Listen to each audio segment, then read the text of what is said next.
வணக்கம், இது உங்கள் தினக்கதிர்.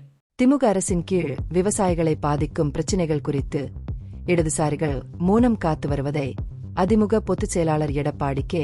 பழனிசாமி வெள்ளிக்கிழமை விமர்சித்தார். தனது மாநில அளவிலான சுற்றுப்பயணத்தின் போது நன்னிலத்தில் நடந்த பொதுக்கூட்டத்தில் உரையாற்றிய அவர், திருவாரூரில் பருத்தி விலை சரிவு குறித்து அதிமுக நடத்திய போராட்டத்திற்கு பிறகுதான் அரசு நடவடிக்கை எடுத்ததாக கூறினார். ஏலங்களை கண்காணிப்பதில் IAS அதிகாரிகள் தலையிட்டதைத் தொடர்ந்து முன்பு கிலோவுக்கு 52 ரூபாய் பெற்று வந்த பருத்தி விவசாயிகள் இப்போது கிலோவுக்கு 74 ரூபாய் பெறுகிறார்கள் என்று அவர் கூறினார். மற்ற அரசியல் கட்சிகள், குறிப்பாக இடதுசாரிகள், ஏன் இது போன்ற முக்கியமான பிரச்சினைகளை எழுப்பத் தவறிவிட்டனர் என்று பழனிசாமி கேள்வி எழுப்பினார்.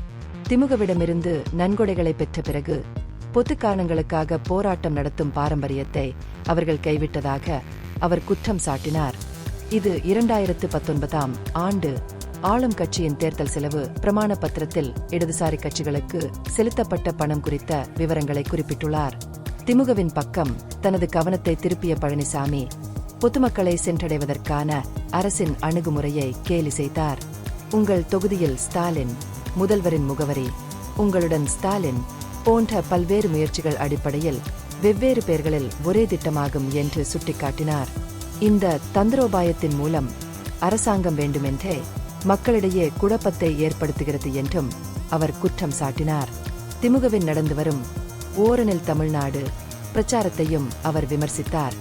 இது உறுப்பினர் சேர்க்கையை தவிர வேறில்லை என்றும் கூறினார். முதலமைச்சர் MK ஸ்டாலினும் அமைச்சர் உதயநிதி ஸ்டாலினும் தலைமை பதவிகளை ஏற்றுக்கொண்டதிலிருந்து ஆளும் கட்சி பலவீனமடைந்துள்ளதாகவும், இதனால் அவர்கள் வீடு வீடாக மக்களின் ஆதரவை பெற வேண்டிய கட்டாயம் ஏற்பட்டதாகவும் பழனிசாமி வாதிட்டார். முன்னதாக கொல்லுமாங்குடியில் ஒரு சாலை பயணத்தை மேற்கொண்ட பழனிசாமி பின்னர் கீழ்வேளூரில் நடந்த மற்றொரு கூட்டத்தில் உரையாற்றினார். அங்கு அதிமுக மீண்டும் ஆட்சிக்கு வந்ததும் நாகப்பட்டினம் அரசு மருத்துவமனையை பல்நோக்கு மருத்துவமனையாக மேம்படுத்துவதாக உறுதியளித்தார். முன்னாள் அமைச்சர் காமராஜுடன் மாட்டு வண்டியில் நன்னிலம் மைதானத்திற்கு அவர் வந்தார். இந்த பகுப்பாய்வு நுண்ணறிவுள்ளதாக கண்டால் முக்கியமான அரசியல் முன்னேற்றங்கள் குறித்த கூடுதல் புதுப்பிப்புகளுக்கு லைக் செய்யவும், ஷேர் செய்யவும், சப்ஸ்கிரைப் செய்யவும். இது உங்கள் தினக்கதிர். நன்றி.